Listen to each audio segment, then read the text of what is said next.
Hey guys, this is Juraj Schweigert and I'm here to continue with my mini-series on playing jazz on Diatonic Harmonica. And I would like to introduce another key element of improvising jazz, improvising music in jazz on any instrument.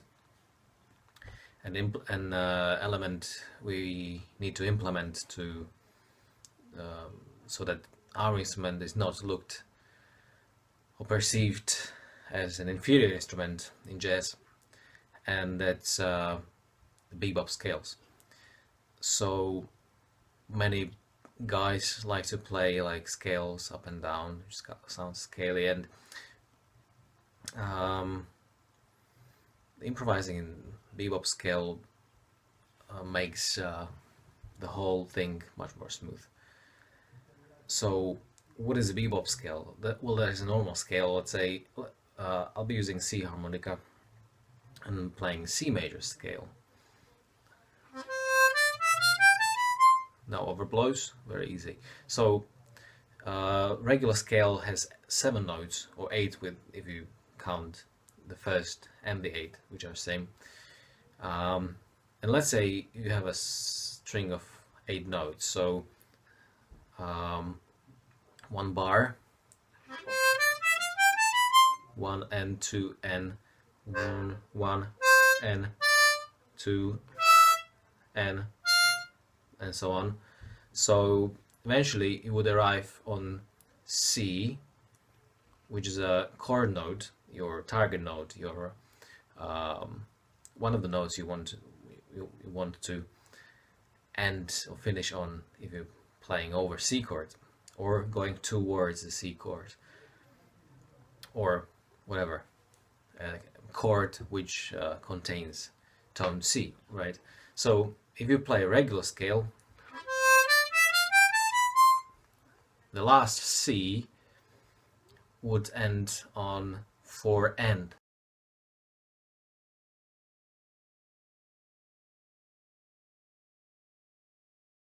Right, which isn't a very strong beat. You want to end up on the first one, for example, or on the second, not on that end for end. That's not very strong, unless you want to create some interesting melodic pattern or something like that, which usually we are not going to do. So how are we going to move this C into the next bar, the first beat? So we need to add a note instead of this C. So for major scale, this note would be one between the 5th and the 6th. So the 5th sharp. So if we have C, the 5th is G, 6th is A.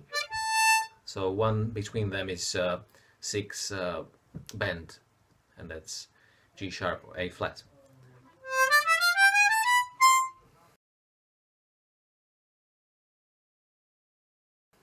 So you finish on a strong beat, right? A strong spot in that bar. So the same goes if I start. So let's start on E now, right? Let's do it now on the second hole. And I finish on E again. If I start on G, still retaining that extra note in my bebop scale, right, let's say.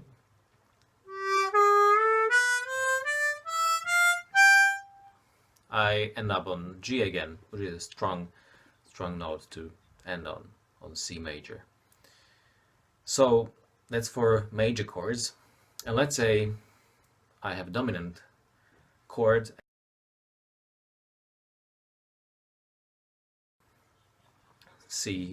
C7, let's say.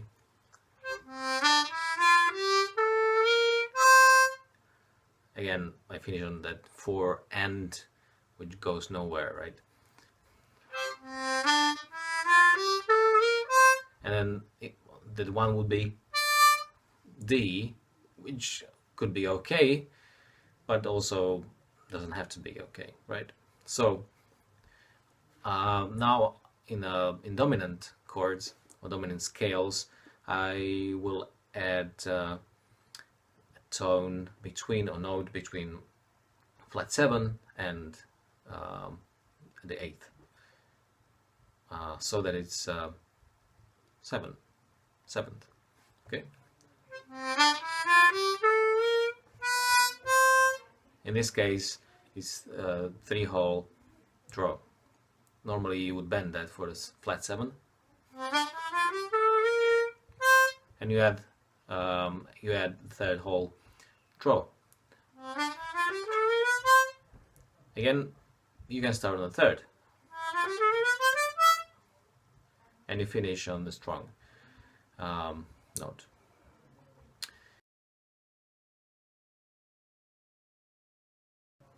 If you start on a non-chord note, let's say on the 2nd, you will need to add another extra chromatic tone.